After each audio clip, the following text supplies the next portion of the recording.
এটা আমাদের মানতে হবে নাহিদ রানা সব ম্যাচ খেলতে পারবে না। আপনি যতই বলেন নাহিদ রানাকে মেনে নিয়েই কিন্তু আমাদের এগোতে হবে। টেস্ট ম্যাচটা মনে হয় হেরেছি, নট জিম্বাবুয়ে 400 রান করেছে, বাট আমি স্ট্রংলি বিলিভ করি আমরা যদি প্রথম ইনিংসে 300+ রান করতাম, ওরা 400 রান করতো না। এখানে কিন্তু তাইজুল ইসলাম 7 উইকেট নিয়েছে। ইভেন টি-20তেও যে আমরা সিরিজ জিতলেও ভালো ব্যাটিং করেছি বলে আমি মনে করি না, আমরা সেখানে ভালো ব্যাটিং করি। আপনি একজন ফাস্ট বোলারের যতই চেষ্টা করেন ইনজুরি মুক্ত রাখার ফাস্ট বোলার, আপনি যদি ফাস্ট বোলার হিস্ট্রি দেখেন ইজ ডিফিকাল্ট। আপনি মিনিমাইজ করতে পারেন, বাট ফাস্ট বোলার বোলিং করবে ইনজুরি হবে না, এটা আসলে যতই আপনি চেষ্টা করেন ইজ ডিফিকাল্ট। বাট আমরা কিন্তু অনেক অনেক মেনটেন করছি, অনেক তার প্রতিটা মুহূর্ত এক্সট্রা কেয়ারও নেওয়া হচ্ছে। তারপর যদি যখন কি ইনজুর হয়ে যায় তাহলে আসলে আমি বলবো এটা দুঃখজনক আমাদের সবার জন্য আর কি। কাউকে না কাউকে দায়িত্ব নিতে হবেই। আমরা যখন টেস্ট ম্যাচ জিতেছি পাকিস্তানের সাথে, তখনও কিন্তু আমাদের তখন নাহিদ রানা মনে হয় ম্যাচটা খেলেছিল, but Hasan Mahmud was champion বলো না, হাসান মাহমুদ ভালো বোলিং করেছিলেন সেখানে। সো আমাদের স্টিল হ্যাভ হাসান মাহমুদ, আমাদের তাসকিনও আছে। দেখুন, যদি ওয়ার্ল্ড ক্রিকেটে যদি দেখেন, আপনি যদি পুরো ওয়ার্ল্ড ক্রিকেটে বোলারদের দিকে তাকিয়ে দেখেন, নাহিদ রানার সাথে সবার কিন্তু একটা গ্যাপ আছে। প্রবলি নাহিদ রানার, মিচেল স্টার্ক, যারা সবসময় হাই পেসে বল করে থাকেন, two extraordinary bowler, not only us, I think world ক্রিকেটে হি ইজ এক্সাইটেড বোলার। তাকে মিস করা ডেফিনেটলি যে আমাদের জন্য তো খুব ডেফিনেটলি অনেক ডিফিকাল্ট। আমার মনে হয় ওয়ার্ল্ড ক্রিকেটের জন্য এটা সবাই আসলে আশা করে নাহিদ রানা বোলিং করে দেখা, বাট এটা আমাদের মানতে হবে নাহিদ রানা সব ম্যাচ খেলতে পারবে না। আপনি যতই বলেন নাহিদ রানাকে মেনে নিয়েই কিন্তু আমাদের এগোতে হবে, বাট নাহিদ রানা না থাকাটা অনেক বড় সেটব্যাক। আমার মনে হয় যে যেভাবে অস্ট্রেলিয়া যদি আপনি দলটা দেখেন, ওরা আমাদের যেভাবে নিয়েছে, তো সেখানে ওর থাকা না থাকাটা অবশ্যই অনেক বড় ম্যাটার করে। বাট আমি যেটা বললাম শুরুতেই, যখন আমি আমার সেরা খেলোয়াড়টাকে পাবো না, আমি সেটা নিয়ে আসলে বসে থাকতে চাই না।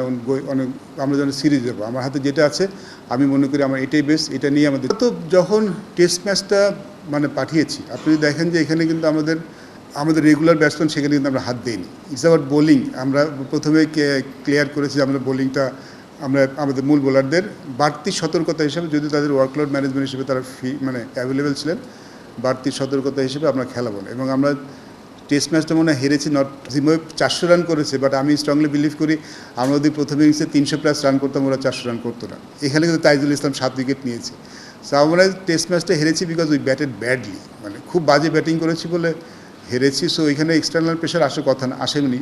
আমরা আসলে বোলিংটা চেঞ্জ করেছি, বাট যারাই বোলিংয়ে ছিলেন তারা কিন্তু সবাই আমার টেস্ট করে বলেন। এবারও খালেদ তো আমাদের টেস্ট স্পেশালিস্ট, তারা তো আর বাইরের কেউ না।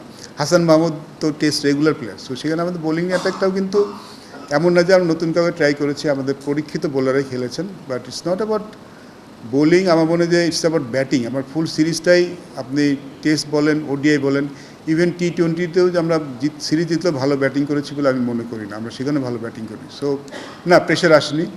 But when you loss against Zimbabwe, এটা এই সিরিজ না, আমরা আগেও যখন জিম্বাবুয়ের সাথে হেরেছি, জিম্বাবুয়ের সাথে সিরিজ হারাটা আসলে আমাদের সব মেনে নিতে কষ্ট হয়। সব কিছুটা কথা যে শুনতে হয়নি তা না, ডেফিনেটলি উই আর অ্যান্সারেবল, আমাদের সবার কাছে কথা শুনতে হবে। জিম্বাবুয়ের সাথে হারাটা আসলে ইজ সামথিং আমাদের অ্যাকসেপ্ট করাটা ডিফিকাল্ট। আমরা মনে করি যে we are better side, so we did not play well, আমরা খারাপ খেলেছি। বাট ওই যেটা বললেন যে হ্যাঁ হেরেছি বলে আমাদের ওইটা আসেনি, বাট কথা তো শুনতে হবে ডেফিনেটলি। আমরা যখন এরকম একটা টেস্ট ম্যাচ হারবো জিম্বাবুয়ের সাথে ইনিংসে, তখন আপনি তো কিছুটা কথা আপনাকে শুনতে হবে। কিছুটা ডেসপারেশন বলতে পারেন, yes your right, because to be honest, আপনি যদি আমাদের এনসিএলটা দেখেন, এখানে যারা রান করেছে তারা আসলে একদম নিউজ প্লেয়ার। জাকির হাসান আছেন আরেকজন, যিনি টেস্ট ম্যাচ খেলেছেন, বাট আমাদের কাছে মনে হচ্ছে সৌম্য ইজ মোর, এই পেসটাও আগে খেলেছে অন্যদের থেকে। এই পেস যে বোলিংটাও, এই পেসটা সৌম্য সরের যেটা খেলেছে, বাকিরা কেউ খেলেনি। আমরা যেটা বললাম যে আমাদের পাইপলাইনে খেলোয়াড় আছেন, তারা কেউ রেডি নন। তাদেরকে অ্যাটলিস্ট আমি যে টেস্ট ম্যাচে আসার আগে 1-2 বছর সময় দিতে হবে আমাদেরকে। প্রবলি এই যে নেক্সট সিরিজগুলি আছে সেগুলি খেলার পরে, তারপরে যেই আমাদের সামনে এনসিএল আছে, বিসিএল আছে, কিছু খেলা পারফর্ম করেছে, প্লেয়ার লাইক শিবলি, কিছু খেলা আছে তারা পারফর্ম করেছে, বাট প্রীতম কুমার পারফর্ম করেছে। বাট আমার মনে হয় তাদেরকে এখনই টেস্ট ম্যাচে আসার মতো আসলে তাদের অবস্থা হয়নি। সো